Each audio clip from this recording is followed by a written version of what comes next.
And this is, I guess, quite a controversial subject. I readily concede as whether or not the United States ought to try to promote freedom in the broader Middle East.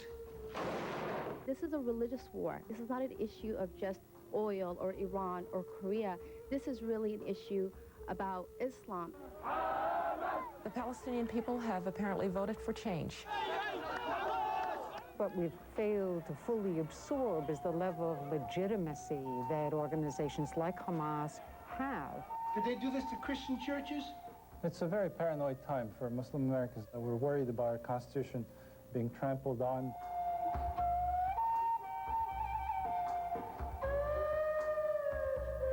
Good evening, I'm Ken Bastida. And I'm Dana King. We're here tonight to try to make some sense of a dangerous and widening gap, a disconnect, if you will, between the United States and much of the Islamic world. And for the next hour, we will be examining issues of war, politics, religion, and race. We'll be asking the help of our audience, which includes many members from the Muslim outreach group CARE, the Council on American Islamic Relations, and also members of the World Affairs Council, among others.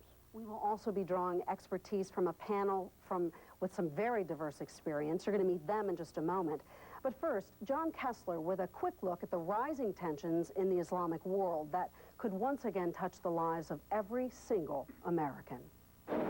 It took just seconds to ignite. But over the past 5 years, what began as the war on terror has broadened into a series of conflicts that are shaking the foundations of the Islamic world. A potential showdown with Iran over nuclear weapons. Political upheaval in Lebanon and Syria. The rise of Islamic parties from the West Bank to Egypt to Pakistan. And perhaps dwarfing it all, Iraq. An invasion and an insurgency now threatening to ignite a full-scale civil war between Sunni and Shiite Muslims. In just 1 week following the bombing of an historic Shiite shrine, nearly 400 Iraqis died in Iraqi-on-Iraqi violence. You don't really want to think about a worst-case scenario because the worst case is very awfully bad. Stanford fellow Larry Diamond consulted the U.S. on rebuilding Iraq. He now sees the chaos gripping that country as a threat that could spread across the Mideast, especially to countries including Saudi Arabia, Kuwait, and Bahrain that have significant Shiite populations. Worst case, the Saudi regime falls, there's civil war in Saudi Arabia, and the price of oil goes to $200 a barrel. And with the world oil supplies at stake, Diamond believes the U.S. needs to immediately engage international groups, from the UN to the Arab League, to help mediate the crisis.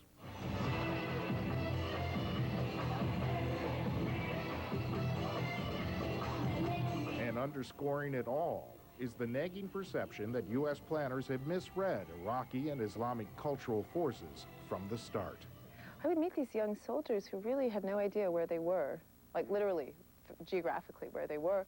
In her new book, Dancing in the No-Fly Zone, journalist Tadani Ditmars documents the disconnect between American officials and Iraqi civilians. They took over Saddam's old palaces. And they became, in a sense, they were just cut off from Iraqi reality in much the same way that towards the end of the regime, Saddam and his cronies and his family were living this totally separate life while everyone was, starving. The plan was to create an Iraq that could lead the Mideast toward democracy. But as the U.S. struggles to form an exit strategy, many experts believe there's danger Iraq could lead the region into open conflict instead. And that does not even begin to cover issues facing Muslims in this country, which we'll also be looking at tonight. But we'd like to begin with the Middle East and our panel. Jane Wales, former senior director of the National Security Council, now president of the World Affairs Council. Bashara Doumani, professor of Middle Eastern history at the University of California. Richard Sklar is a former U.S. ambassador to the United Nations. Khalil Bendib, American Muslim cartoonist based in Berkeley, and Abbas Milani, research fellow at the Hoover Institution, specializing in Iran. Thank you all for joining us. Ambassador Sklar, I'd like to begin with you, sir. How dire is the situation in Iraq right now in a regional sense?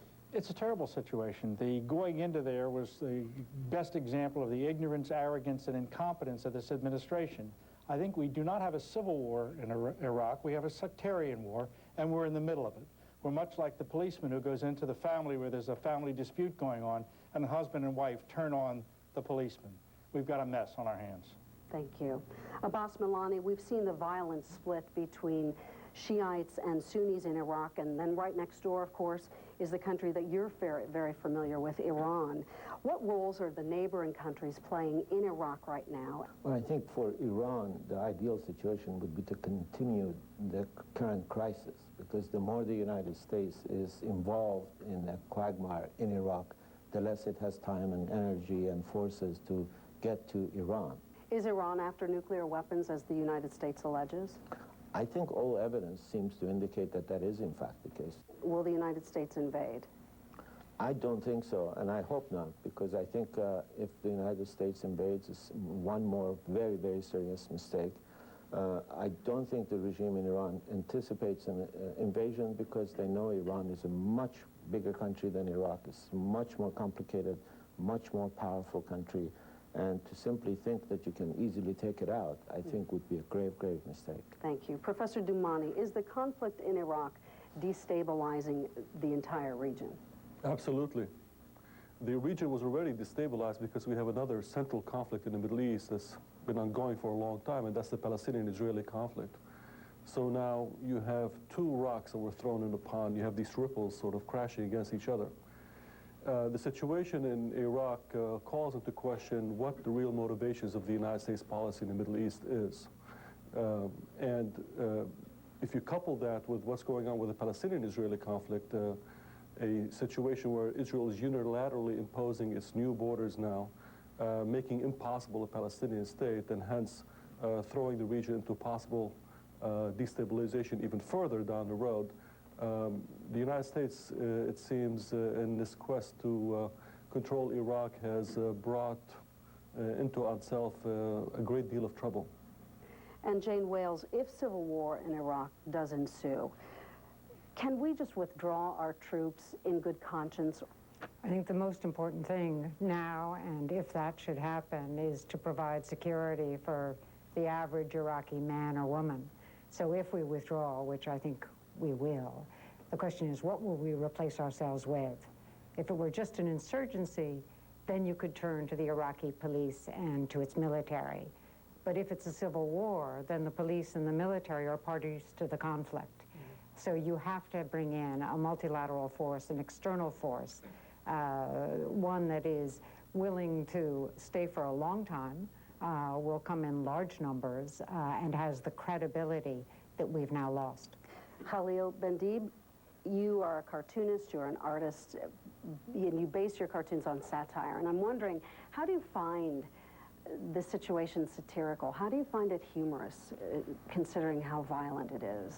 The situation is not humorous, but it's very ironic and has a lot of absurdity within it, and that provides for potential humor.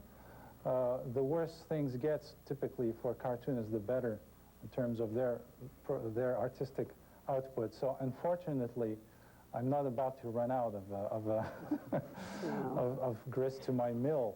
Thank you very much, panel. We'd like to turn to our audience. And Ken? I want to talk specifically, or get the opinion specifically, of some American Muslims who are here tonight. How do you feel about this whole situation in Iraq? And I mean specifically, should the United States withdraw immediately? Should we announce a plan to withdraw eventually? Where do you sit politically, socially on this issue? Anybody want to offer that? Yeah, stand up, please. Thank you. I think one of the things that we wanted to go there and do is win the hearts and minds of the people. And I was thinking the other day that my son was born in '92. And I was thinking 91 was when the first Gulf War happened. And right after that, if he was growing up in Iraq, he would grow up under the sanctions and then turn it over into the recent war, basically. So have we really been able to win the hearts and minds of the Iraqis? I don't think so. So I think one of the things that we need to do is look at how our deployment is being structured.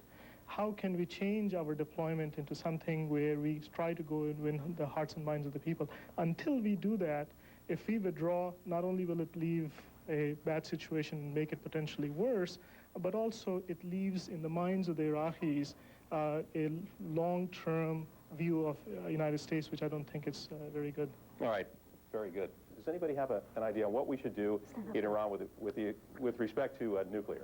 If we want to eliminate nuclear weapons, it needs to be eliminated from every country in the Middle East, and this is what we should be speaking about and talking about. Every time we mention Iran, we mention North Korea, we mention India, and we mention Pakistan, we always leave Israel out. And the Arab and the Muslim people hear that, and they see bias. Thank you. I see a lot of nodding of heads there, and a lot of response to your very, very good answer. Thank you for that. Some thoughts from our studio, but throughout the broadcast, we also want to bring you some quick samplings of wider opinions.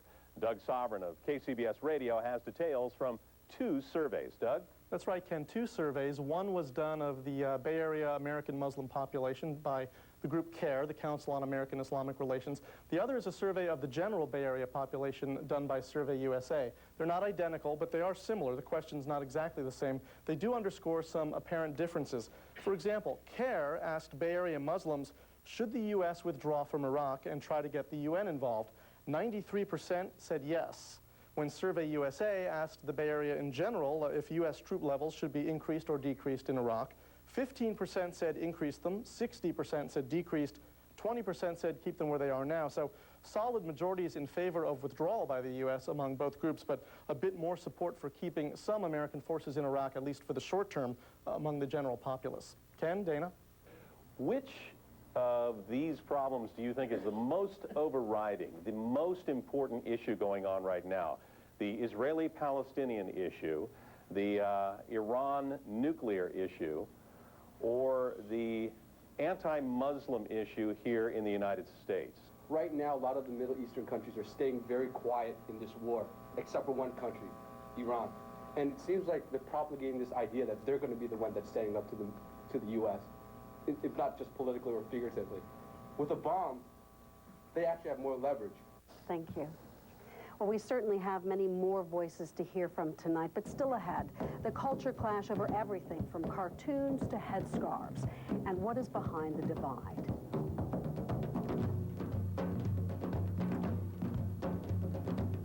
A deadly end to a high-speed chase that spanned 3 Bay Area counties, why a CHP officer shot the driver. Plus a young teen found murdered inside her home, the suspect in custody. Tonight at 11. Eyewitness News is brought to you by Sleep Train, your ticket to a better night's sleep. 94% of all networks have some type of spam, spyware, or virus installed. Reclaim your network with Barracuda spam and spyware firewalls with the highest capacity and scalability available. Call 1-888-ANTI-SPAM for a no-risk evaluation unit. Some insurance companies aren't available when you need them. At 21st Century Insurance, you can always reach a friendly, knowledgeable customer service representative at any time, any day. Whether it's a question about a claim, your policy benefits, or if you want to find out how much you can save by switching to 21st, we'll give you the answers you need. Our licensed agents are standing by to tell you how much you can save by switching to 21st. 21st Century Insurance. Call us now at 1-800-211-SAVE. It's Kohl's 2-day mega sale. 2 days of mega shopping this Friday and Saturday only. Plus extra savings during power hours. Shop late Friday or early Saturday. And save 50% on all Mrs. Gloria Vanderbilt and Lee Capri's. And 40 to 60% on all Juniors collections. Get Famous Maker bras for just $13.99. And take 50 to 60% off men's suit separates, sport coats, and blazers. Plus take an extra 15% off all kitchen electrics, already 10 to 50% off. At Kohl's 2-day mega sale. Kohl's, expect great things. Some will get the dirty jobs.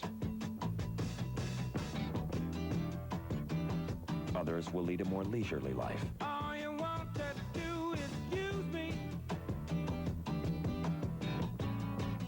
Still others will save lives. At GMC, we can't be certain how you'll use our trucks and SUVs, so we engineer them all to the highest standard, professional grade. All you want to do is use me. 94% of all networks have some type of spam, spyware, or virus installed. Reclaim your network with Barracuda spam and spyware firewalls with the highest capacity and scalability available. Call 1-888-ANTI-SPAM for a no-risk evaluation unit.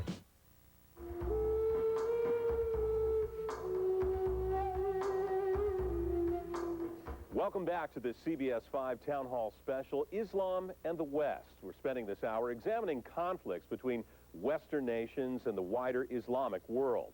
Now, some are political, others go more to religion and culture. Sydney Kohara takes a look at just a few examples with the help of one of our panelists. For many mainstream citizens, the riots that swept France this fall might have seemed like a fire that erupted from nowhere. Few saw the smoldering resentment that festered in the insulated housing blocks that are home to many of the country's Muslim immigrants. High unemployment may have fed the frustration, but other forces are harder to spot. It's difficult because there's some people in France don't accept people from, originally from Algeria. It's a social problem in France. Or perhaps, argue some, a problem of two societies. Cultures that clashed just over a year earlier over a proposed law banning Muslim headscarves in French schools. And if alienation is growing, so are the populations. More than 10 million Muslims are now spread across the European Union, including France, Germany, and the UK. In this cartoon, a British Muslim is trapped between the threat of terrorism and the threat of being blamed for it. That particular cartoon you alluded to, I call Double Jeopardy. Berkeley cartoonist Khalid Bendib drew the strip. Much of his work chronicles the contradictions and surreal climate that Muslims sometimes feel themselves living in. I just imagined a regular Muslim American family watching the news, and this would be their version of the weather. 80% chance of FBI harassment, slight chance of Guantanamo. With intermittent racial profiling throughout the day. One of the few Muslim cartoonists syndicated in the U.S., Bendib found himself quickly pulled into the international uproar, sparked when a Danish newspaper printed cartoon parodies depicting the Prophet Muhammad, a decision the paper defended as the Western right of free speech. If some Muslims requires of me that I, in the public space, in the public domain, have to submit myself to their taboos. In that case, I don't think they are asking for my respect. I think they are asking for my submission. Every time you pick up that pen or brush, you have to be aware that you live in a real world where your words, your images will have real consequences, and to act conscientiously. But as anger and resentment continue to spread from Europe to the far reaches of the Muslim world, the question now is, where and when the cultures will collide again. This is Safa Ibrahim. She is the director, the Bay Area Director of CARE.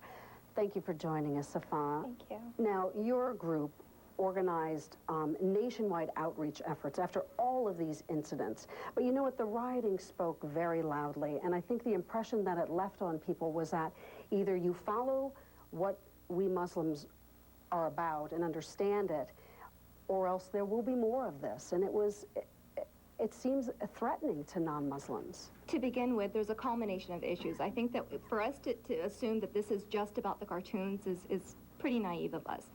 You know, we're a country at war right now. They're seeing the West as a place that's been taking a war on Islam rather than a war on terror. We've got the Iraqi war. Last year we've had the Quran desecration, the Abu Ghraib prison scandal. We've got so many issues happening. So this was the straw that broke the camel's back. We want to put into perspective that this does not speak for the greater Muslim population around the world. All right, thank you very much. Sir, if you would stand over here. We don't realize that the people that are at the heart of this problem are very poor, are very ignorant, are very angry. They don't have an outlet to work out that anger. And globalization is hitting people in the heart of their identity. And then you come to their country and you tell them that everything they believe in is wrong. And then you impose a system upon them.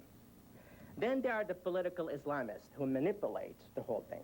I'd like to just clarify the concept that I think people tend to confuse the issue, like the reactions of the cartoons in the Muslim world. And I think there's a difference. People tend to take it as a religious stance, as a religious issue, but it's not. I think it's divided into the religious and the political. And I think people are reacting in this way is because they feel, like the other members have said, that the current climate, it's just fueling this anti-Muslim, anti-Islam atmosphere. And they feel that, you know, with the Iraq War and with racism and discrimination being faced in European countries, I mean, I know there are certain riots or certain demonstrations that are held, but I think when people feel like that they're being oppressed personally, then they feel that there's an obligation to stand up and say something about it. I have a question here for one of our panel members, Mr. Bendeeb, and it's going to come from one of our audience members, Andrew Ross, who is the foreign desk editor for the San Francisco Chronicle. Andrew? Yeah, thanks, Ken. Kenny, you said, actually in the Chronicle, you were quoted as saying a couple of things about the cartoon controversy. And even looking at some of your cartoons that are posted on your own website and appear in 1,000 newspapers, one really could get the sense, again, of this terrible malevolence that you feel, particularly about the Middle East. For example, one of your cartoons depicts Sharon just after he had a stroke, and one of your characters says, "A stroke of good luck." Aren't you, Mr. Bendeeb, and other cartoonists and propagandists in certain parts of the world precisely defaming character and also sort of pouring fuel on the fire which people seem not to want to have? Mr. Bendeeb, answer the questions here. A lot of them were posed to you, so you can take them in any order you'd like. Yes. In terms of the cartoon that you quoted about Sharon, that was after his first stroke when he came back and he was back in the saddle for a while. There I felt free to, I didn't really worry about bad taste because I thought the guy was still alive, he was still functional. When he actually fell into a deep coma, I stopped doing cartoons about him just out of good taste, I felt. Thank you both, gentlemen. I want to present my next question to Professor Doumani. How do you describe the differences in the way American media covers stories and in the way that the Muslim or Islamic press covers the same stories? And by that I mean the conflict, say, in Palestine and Israeli region right now. I never thought I'd see the day that the Arab media is so much better than the U.S. media. I grew up in the Middle East at a time when always the first item in the news is the king did this and the king did that and he sat here and he went there. And there was nothing else. And we looked at the U.S. media as being much more open, much more daring. They had reporters all over the place and they brought us the news directly. It's now completely reversed. Mm-hmm. If I want to know what's going on, I have to turn to the Arabic satellite media. I cannot watch U.S. television to really know what's going on. I watch it to know what the spin is. You mentioned satellite television in the Middle East in particular, and this is indeed a new phenomenon. There's been very interesting public opinion polling done on attitudes toward the West, and they've compared, these are John Zogby's polls, he's compared the attitudes of those who are regular viewers of Al Jazeera and other satellite TV with those who are not. Those who are regular viewers of Al Jazeera and other satellite television have more favorable views of the West. Thank you, Jane. Thank you all for your thoughts. Doug Sovereign has a few more voices from our polling. Doug? Well, Ken, a few results that are interesting and maybe underscore perception more than anything else. Survey USA asked people in the Bay Area at large, do you feel the religion of Islam encourages violence compared to other religions? 45%, the highest response, said yes, Islam does encourage violence more than other religions. Only 6% felt that Islam encourages less violence. But for some perspective, a separate poll by the group CARE asked Bay Area Muslims this question, do you feel the image of Islam has been hijacked by extremists? 95% believe yes, it has, which maybe accounts for a little bit of how non-Muslims feel about that religion. Dana? Thank you very much. When we return, the rise of political Islam, how Islamic parties are gaining strength in free elections, and why we seem to have trouble dealing with some Islamic governments.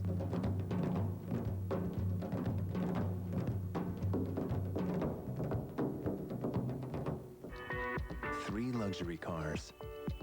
3 double best picks for safety. A first for any car maker ever. The Audi A3, A4, and A6. 3 Audi models that not only exude luxury, they absorb impact. Visit your local Audi dealer today and test drive 3 of the safest cars in the world. It's greater to lead than follow. They say you are what you eat. Put a plant in topsoil, you get a starving plant, because ordinary topsoil has little, if any, nutrition. Now put a plant in Miracle-Gro garden soil. Wow, rich organic ingredients, plus Miracle-Gro continuous release plant food. Nourishes nonstop for up to 3 months. Plants grow twice as big, and you get twice the compliments. That's nice. Miracle-Gro garden soil. Make your own miracles.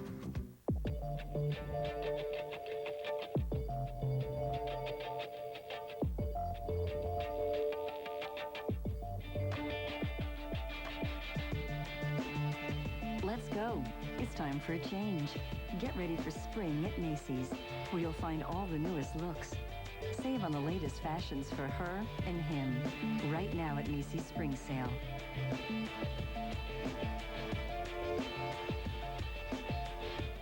What's happening in California? Behind even Mississippi and students who go straight to college. Tuition and fee hikes putting college out of reach. My first act as governor will be to roll back college tuition and fees. I'll increase financial aid and double the number of high school counselors so kids are prepared for college. Phil Angelides, endorsed by California's teachers. He stood up to Arnold. He'll stand up for you.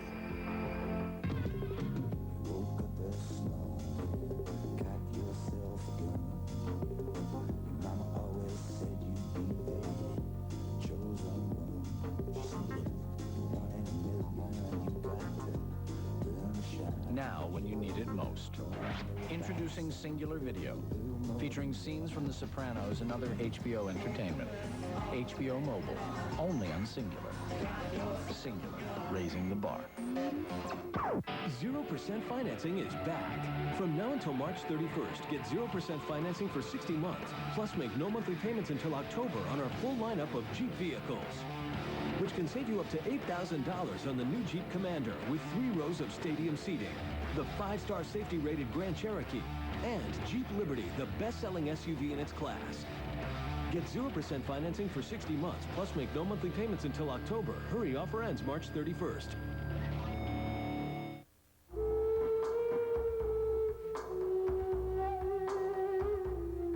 Welcome back to the CBS 5 Town Hall on Islam and the West.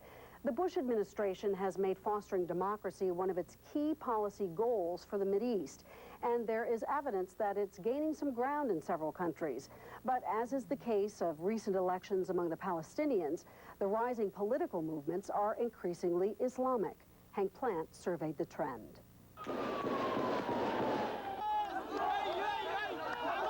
If victory by the Islamic group Hamas sent a message to Washington, it might be this: you wanted democracy, you got it. With Hamas still on the U.S. list of terrorist organizations, officials seem conflicted at best about how to deal with the new Palestinian government. The Palestinian people have apparently voted for change. Crafting a policy might be easier if Hamas were an isolated case, but it's not. Iran just elected its most hardline Islamist president in decades.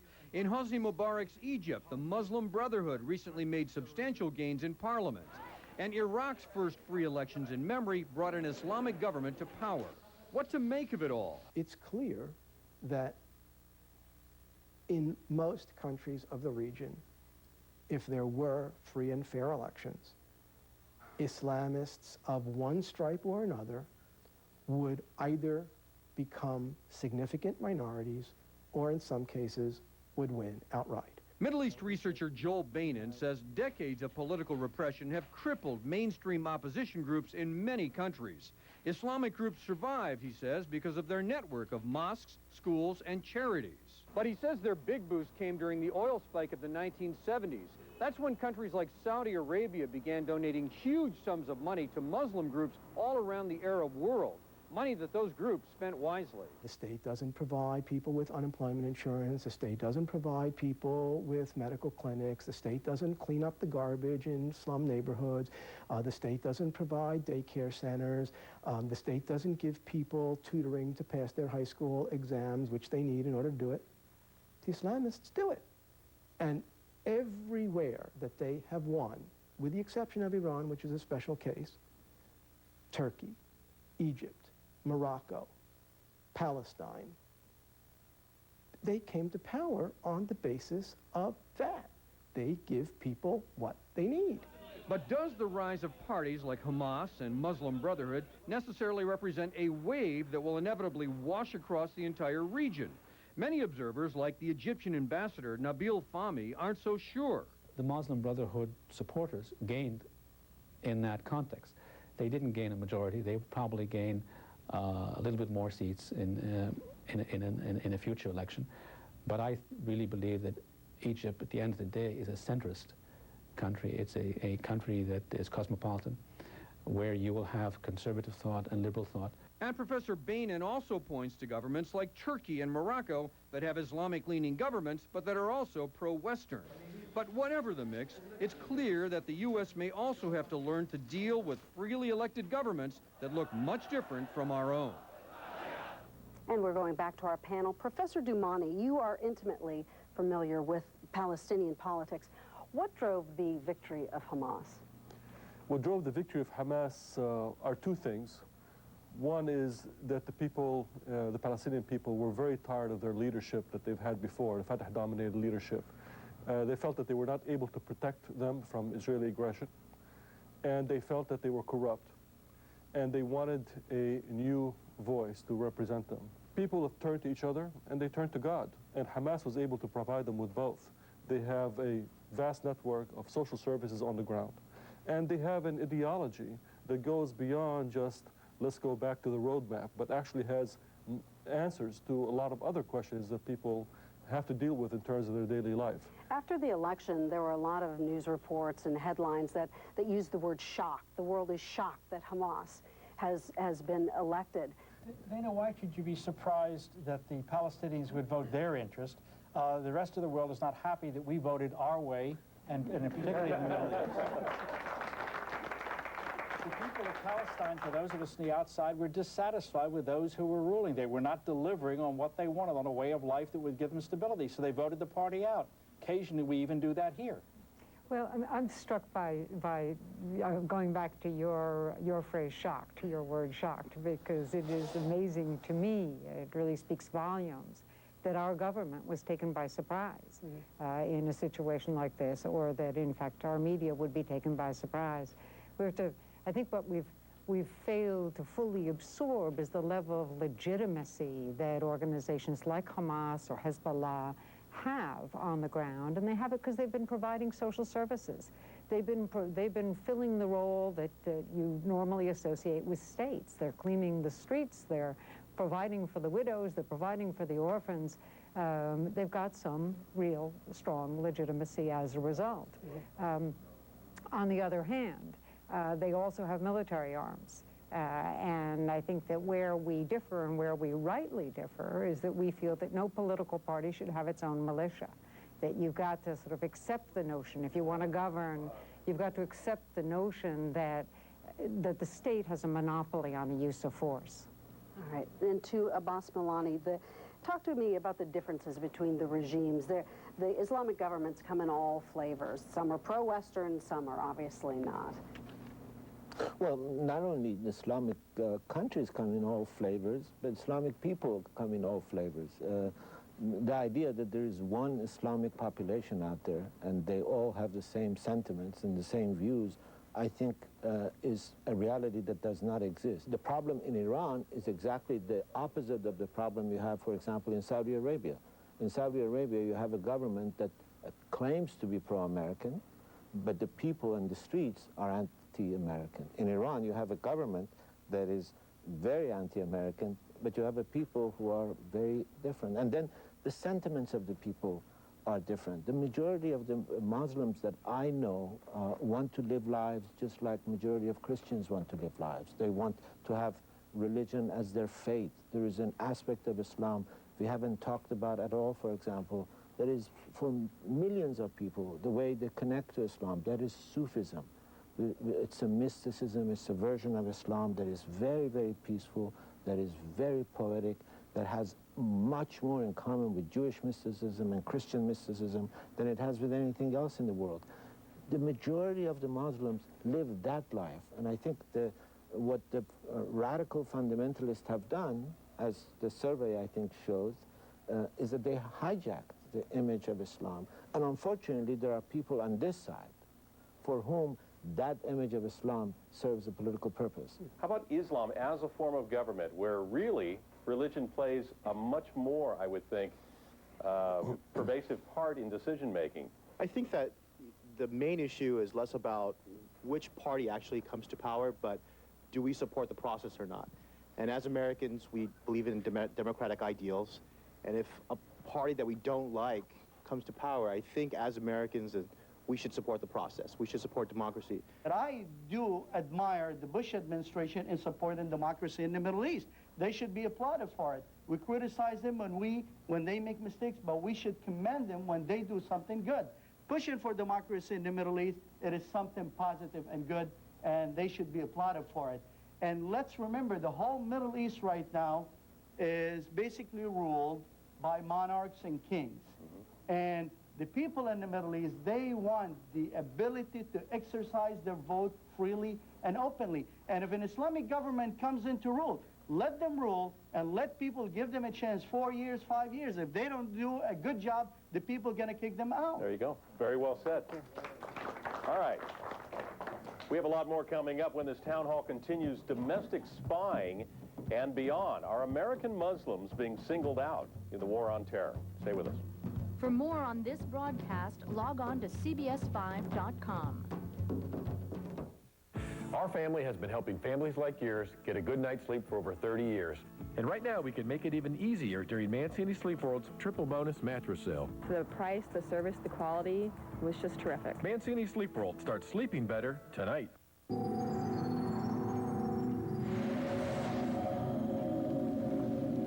When design impacts performance, performance returns the favor. The 6-speed, 298 horsepower G35. Behold, the shape of performance. Infinity, a line has been drawn. Now lease the Infinity G35 sedan for $359 per month. Suddenly, they heard a noise. Outside the window was a figure with bright yellow eyes that glowed like fire. But the rest is to be continued. I didn't like to read out loud during school, and now I'm reading to all the guys, and I'm really good at it. At Sylvan, we give children the confidence to do more than they ever imagined. We identify your child's unique needs, develop a customized tutoring plan with individual attention, plus online tutoring at home. Sylvan made all the difference. Call 800-EDUCATE today. Sylvan, learning feels good. Marshall's Law of Spring Fashion. Number 62. Get vintage looks at a price that won't ruffle you. Number 38. Make a fashion statement without hurting your bank statement. Come to Marshall's for the same brand name and designer fashions you find at department stores at up to 60% off. Number 41. Always find the skirts you long for. High fashion, low prices. That's Marshall's Law.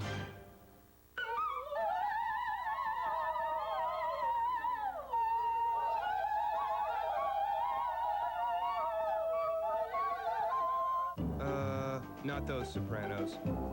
Get Comcast digital cable with on-demand at HBO for $39.99 a month for 3 months. You'll get a ton of Sopranos episodes that are ready to watch when you are. Just call 1-800-COMCAST today.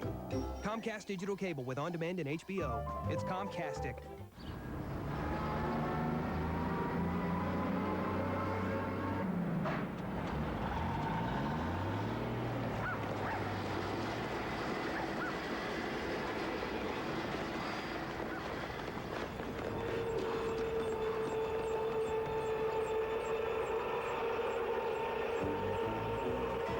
Certified Angus beef.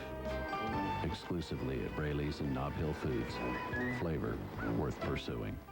Our family has been helping families like yours get a good night's sleep for over 30 years. And right now, we can make it even easier during Mancini Sleep World's triple bonus mattress sale. The price, the service, the quality was just terrific. Mancini Sleep World. Start sleeping better tonight.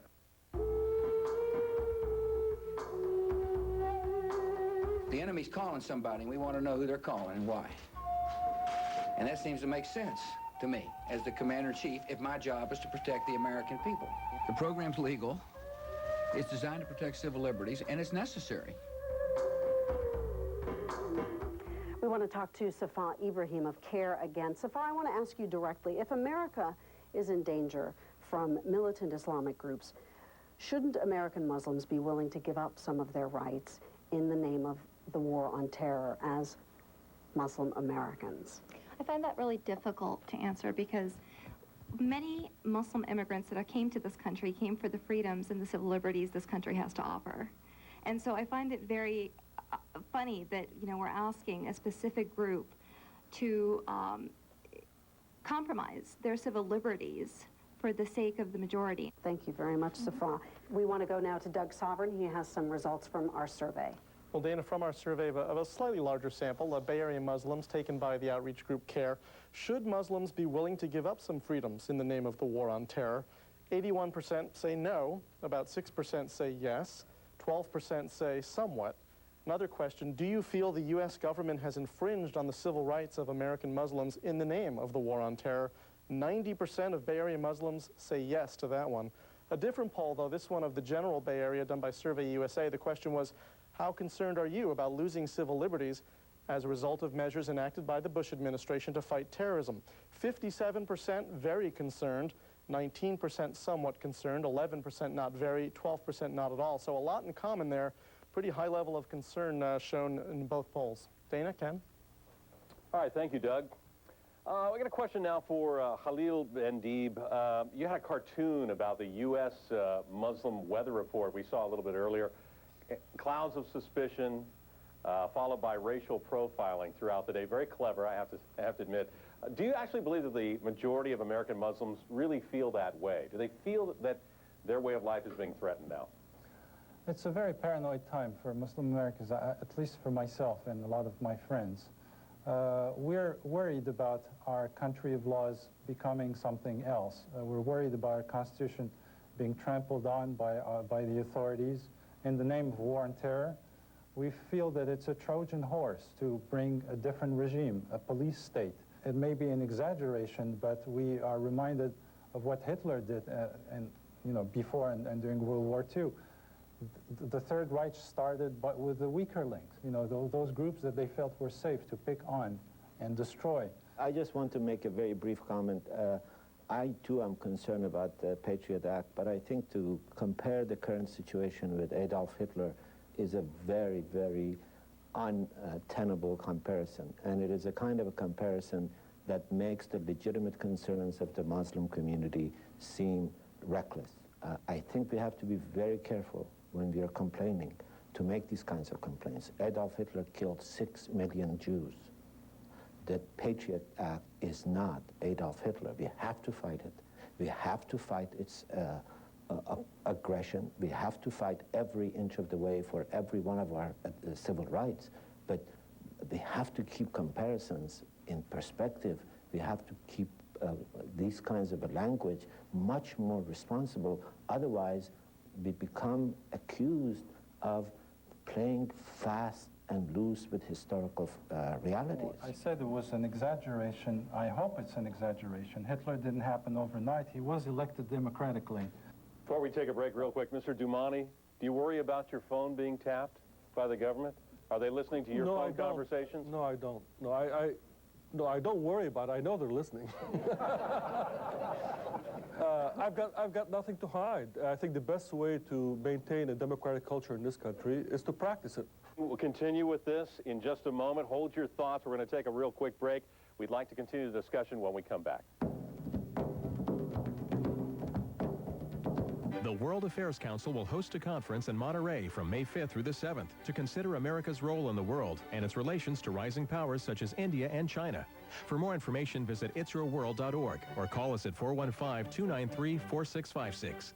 The GMC Sierra 1500 Extended Cab has so many available features you can't get on a Ford F-150. It could fill a truck. Never underestimate the value of professional grade. Get an 06 Sierra 1500 Extended Cab SLE two-wheel drive for just $25,455 after all offers, or during the GMC NCAA March Madness event. See your Northern California GMC dealer for additional great offers.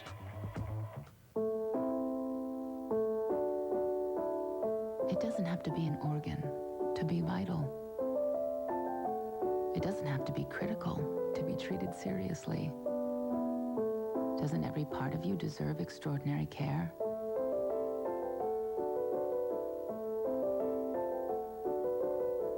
At Stanford Hospital and Clinics, we treat every patient and every condition with the same world-class care. It's all here at Silver Legacy. Hey, let yourself go, get yourself free, having the time of your life. Tower rooms midweek starting at just $45.99 per night. Have a ball at the Silver Legacy. Have it all at the Silver Legacy. At the Silver Legacy. Coming soon, the Black Eyed Peas March 25th and legendary singer-songwriter Bob Dylan April 1st.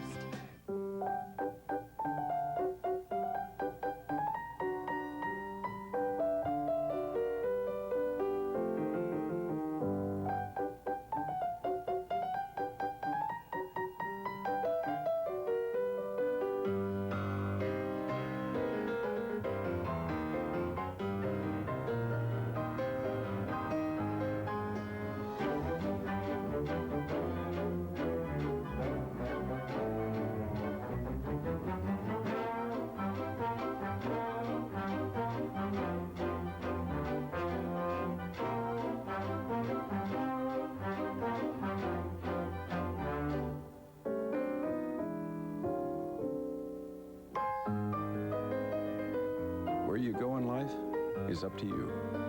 There's one airline that can take you there. United. It's time to fly. Get a new motor home or travel trailer with 0 down and 2.99% financing at the RV Discount Mega Sale March 17th through the 26th at the Contra Costa County Fairgrounds in Antioch. The Bracket Challenge is always on CBS5.com. Welcome back to our CBS 5 special, Islam and the West.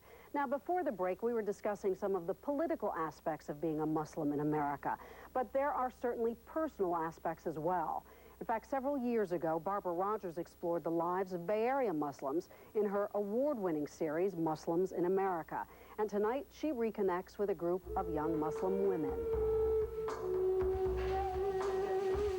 If anyone can tell you what it's like to be Muslim and female in a non-Muslim society, it's the people in this house. Christy Chase and her husband Himdi Abdelgawed are bringing up 7 children, 6 of them girls.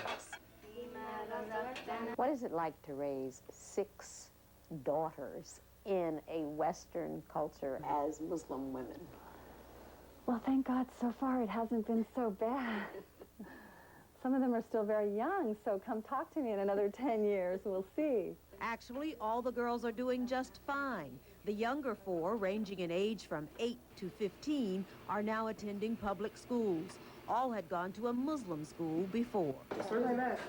And the 2 oldest are in college. Both say many people they encounter have misconceptions about Muslim women. People that I've met, they just think, oh, wow, she talks. I don't know, it's really surprising to them, you know. All the family's females willingly wear the hijab or scarf. Even the young ones who in Islam are not required to cover their heads until puberty. It really isn't oppressive to women. It doesn't stop us from functioning. Actually, the point of it is to elevate the woman and to be seen as a human being and not as a sexual object. The need to keep their heads and bodies covered hasn't stopped the girls from doing anything they really want to do. Just coincidentally, like, soccer season is in the winter, so it kind of kept me warm, you know, so. But being Muslim does mean no dating for any of these young people until they have found the right person to marry. I never felt like I was missing something, and I never was at all anxious to want to go to a prom or anything like that. From hearing from all of the drama from women about guys and guys about women, it seems like it's slightly overrated. And at this point in my life, I'm just happy with trying to finish school. The Abdelgaweds have made one major concession to their house filled with females. They put in a backyard pool so the girls could swim without having to cover up, as they would be required to do at a public pool or beach. I'm wondering what Islam does for women, what it's done for women. And how can you explain it to an American woman who looks inside and says, I could never do that? You're nodding your head. I'd like you to help me, please. Thank you. Well, I am Muslim and I'm an American, and my parents came here from India over 35 years ago for just what every American here wants, for freedom of religion, for freedom of speech, for everything that makes this country beautiful, you know, the American dream, and that's why we came here. And that's why I can walk freely, you know, wearing my scarf. And literally, I do wear my religion on my sleeve, actually, on my head. I don't know if you're married. I'm wondering, what is it like to date? And many American women, I know it seems like a frivolous question, but many American women look at Muslim women and say, it's restrictive. I couldn't live like that.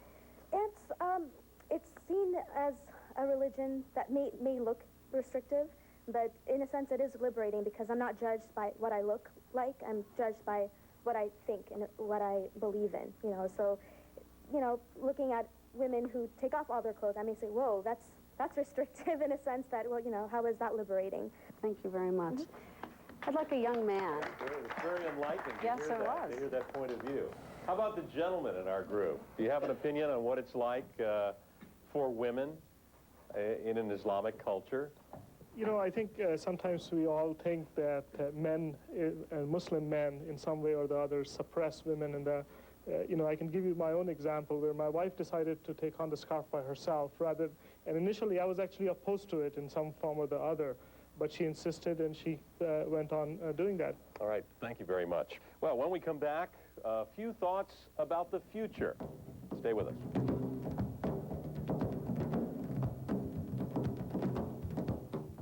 A primetime special, CBS 5 Investigates with Anna Werner. I hit the guard railing. I thought I was going to die. Critics call it one of the Bay Area's deadliest roads. A popular car, a serious problem, now igniting a firestorm of controversy. The investment deal, too good to be true. It's actually worse than getting robbed at gunpoint. Fleecing local families of a lifetime of savings. Watch CBS 5 Investigates in prime time, Friday at 10 on CBS 5. COVAD is pleased to bring you the local broadcast of the best in men's college basketball. See it all on CBS 5. Brought to you by COVAD, keeping your business a step ahead with a full suite of VoIP and broadband services. Team up with the network built for business. Visit covad.com today. Hi, I'm William Peterson. Who knew that tiny little critters like flies, beetles, and maggots could be so useful to investigators? Insects often provide the missing piece of the crime scene puzzle. They can help investigators determine whether or not a body was moved, where the crime may have occurred, and most importantly, the time of death. Experience crime scene insects at the Lawrence Hall of Science, sponsored by the Hilux Poly Company, leading the way in plastic bag recycling. Some will get the dirty jobs. Others will lead a more leisurely life. All you want to do is use me. Still others will save lives. At GMC, we can't be certain how you'll use our trucks and SUVs, so we engineer them all to the highest standard, professional grade. All you want to do is use me. It's Kohl's 2-day mega sale. 2 days of mega shopping this Friday and Saturday only. Plus extra savings during power hours. Shop late Friday or early Saturday. And save 50% on all Mrs. Gloria Vanderbilt and Lee Caprice. And 40 to 60% on all Juniors collections. Get Famous Maker bras for just $13.99. And take 50 to 60% off men's suit separates, sport coats, and blazers. Plus take an extra 15% off all kitchen electrics, already 10 to 50% off. At Kohl's 2-day mega sale. Kohl's, expect great things. COVAD is pleased to bring you the local broadcast of the best in men's college basketball. See it all on CBS 5. Brought to you by COVAD, keeping your business a step ahead with a full suite of VoIP and broadband services. Team up with the network built for business. Visit covad.com today.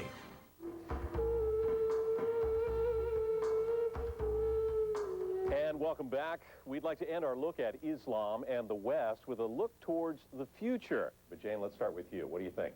Well, I'm sorry to say I probably don't have a very optimistic prediction, and that is that I suspect what we will see is that we have indeed remade the Middle East, but not in the way that we hoped or planned, that we will see very fragile and brittle states fail, like Saudi Arabia, maybe even Jordan, but much more dangerously, possibly Pakistan, beyond the Middle East into South Asia. And in that case, the real question is, in whose hands will the nuclear weapons be? Not a very optimistic scenario, to say the least. Mr. Dumani, any more optimism on your part? Are we headed toward the brink of disaster here in the next year or so? I'm not very optimistic about what's going to happen in the Middle East. I think the Iraq situation will get worse. I think there'll be further problems in the Caspian region, where the next big pot of oil is.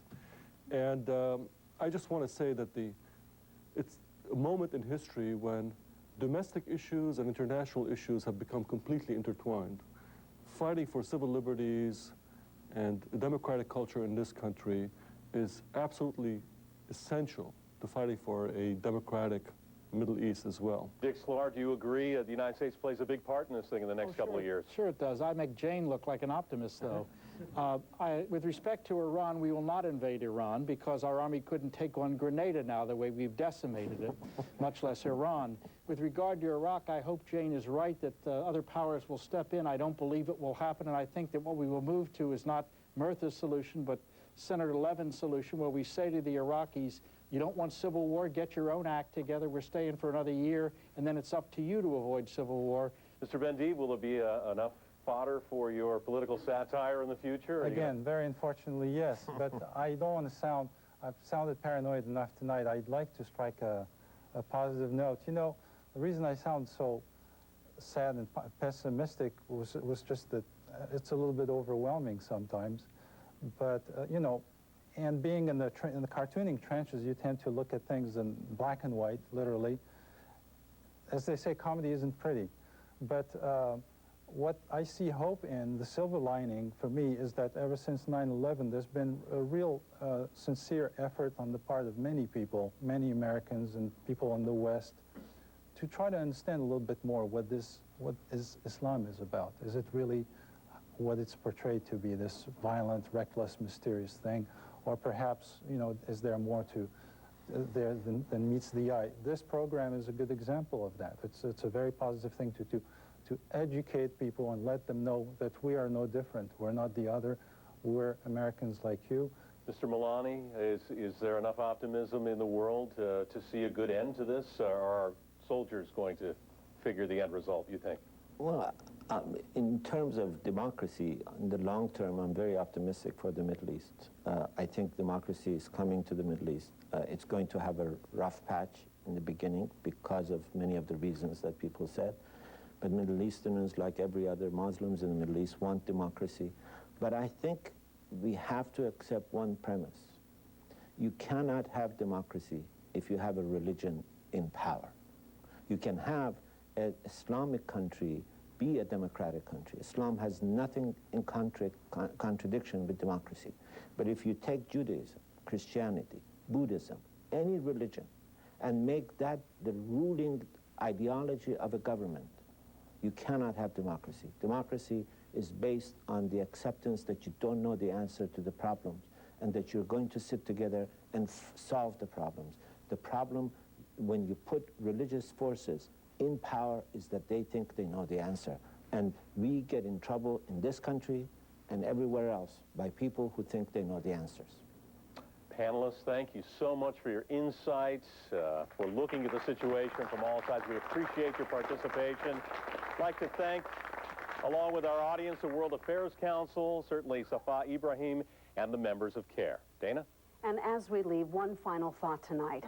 Unless we can walk a mile in someone else's shoes, the only other way to attempt to understand anyone is through language. We have to speak to one another, and just as much, we have to listen. And in that space, there will be some hard truths. But only until we are truthful with one another will we begin to truly understand one another. What we hope to accomplish tonight was simply to examine our collective perceptions of the people, the politics, and the religion of Islam, and maybe gain a greater understanding. I'm Dana King. For Ken Bastida and Doug Sovereign, and all of us at CBS 5, good night.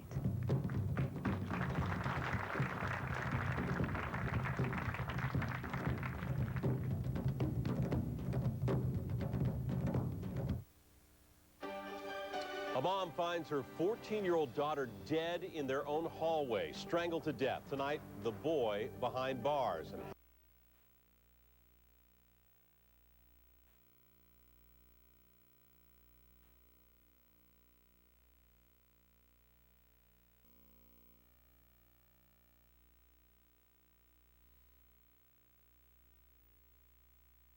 And Highway 24.